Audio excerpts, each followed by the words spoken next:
Marea ne cheamă cu farmecul ei în fiecare an.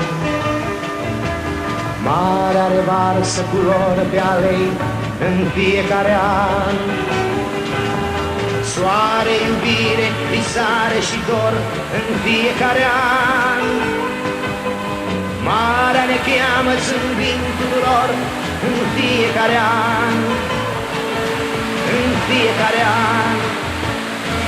Sărută marea pentru mine și spune că mi-e dor de ea, așa cum este dor de tine, când nu te pot vedea. În serile de farmec pline visează că te întâlnesc.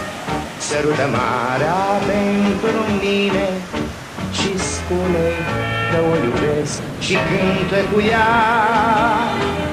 Să-mi aducă vântul serii, glasul tău și glasul mării la fereastra mea. Și cântă cu ea cum cântam noi împreună sub același clar de lună. Dragostea sărută marea la mamaia sub zările ce strălucesc.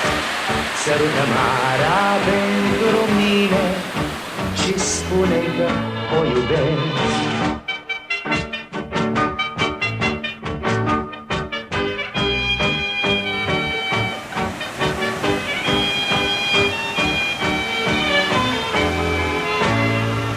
Și cântă cu ea să-mi aducă vântul serii, glasul tău și glasul mării la fereastra mea. Și cântă cu ea cum cântam noi împreună sub același clar de lună. Dragostea sărută marea la mamaia sub zările ce strălucesc.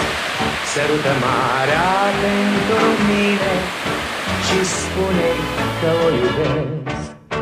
Și spune că o iubesc. Și spune că o iubesc.